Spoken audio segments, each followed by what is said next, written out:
नमस्कार, मैं आपके साथ रोहित। चीन से एशिया के दो देश काफ़ी परेशान हैं। एक है भारत, दूसरा है जापान। इसका कारण यह है कि दोनों देशों की ज़मीनों को ही चीन अपना मानता है और कहता है कि ये हमारा है। ये तो आप जानते ही होंगे कि जब भी भारत के प्रधानमंत्री अरुणाचल प्रदेश जाते हैं तो चीन उनका विरोध करता है। ठीक उसी तरह चीन शिकोकू द्वीप को भी अपना द्वीप कहता है, लेकिन दरअसल ये द्वीप जापान का है। तो अब आप समझ चुके होंगे कि जापान भारत का एक ही दुश्मन है और वो है चीन। इसी के चलते दोनों देश अपनी सुरक्षा को बढ़ा रहे हैं। उसी को देखते हुए अब भारत एयरफोर्स और जापानी एयरफोर्स एक साथ युद्धाभ्यास करने वाली हैं।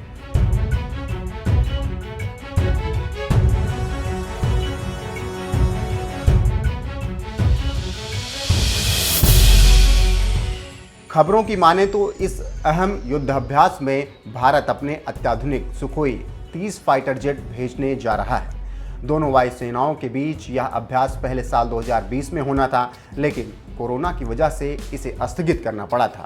यह अभ्यास ऐसे समय में हो रहा है जब पूर्वी चीन सागर और पूर्वी लद्दाख में चीन के साथ जापान और भारत का तनाव काफ़ी बढ़ा हुआ है। जापानी अखबार सांकेई शिंबुन की माने तो चीन के खतरे को देखते हुए इस साल के आखिरी तक यह भारतीय जापानी अभ्यास हो सकता है। भारतीय वायुसेना के सुखोई 30 विमान अमेरिका के F-15 और ब्रिटिश टाइफून फाइटर जेट आपस में अभ्यास कर चुके हैं। जापानी वायुसेना के फाइटर पायलट के साथ रूसी मूल के विमान के साथ मुकाबला दुर्लभ माना जा रहा है। जापानी वायुसेना अमेरिकी निर्मित F-15, F-2 और हाल ही में मिले दुनिया के सबसे आधुनिक विमान F-35 का इस्तेमाल करती है।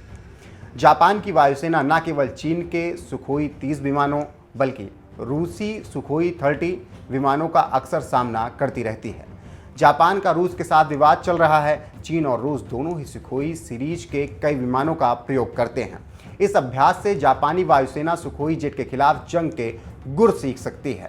रक्षा मामलों के जानकारों की माने तो इस अभ्यास से जापानी पायलट सुखोई 30 की हवाई कौशल, रेंज, ईंधन की खपत और मेंटेनेंस आदि के बारे में जानकारी ले सकते हैं।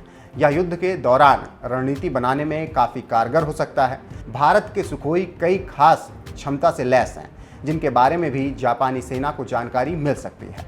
कहा जा रहा है कि इस अभ्यास का मकसद चीन को कड़ा संदेश देना है, जो भारत और जापान दोनों के लिए खतरा बना हुआ है।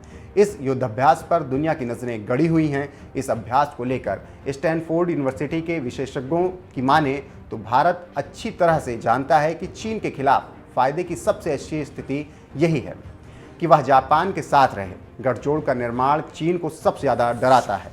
इस अभ्यास की योजना उस समय बनी थी जब दिसंबर 2018 में जापान ने अपने C-2 ट्रांसपोर्ट विमान को आगरा भेजा था। भारतीय वायुसेना के C-17 विमान के साथ जापानी विमान ने अभ्यास किया था। इस अभ्यास को लेकर भारत के रक्षा मामलों के जानकार कह रहे हैं कि इस अभ्यास से रूस नाराज हो सकता है। रूस का जापान के साथ सीमा विवाद चल रहा है। हाल ही में रूस ने अपने एक विमान को जापानी क्षेत्र में भेजा था। यही नहीं, दोनों ही देशों ने सीमा विवाद को लेकर एक दूसरे के राजनयिकों को तलब कर कड़ा विरोध भी जताया था। लेकिन जो भी हो या जो भी नाराज हो या कुछ भी कहें, युद्धाभ्यास का अपडेट कंफर्म है। युद्धाभ्यास होकर रहेगा। वहीं अब देखना है कि सुखोई इस युद्धाभ्यास में क्या करता है।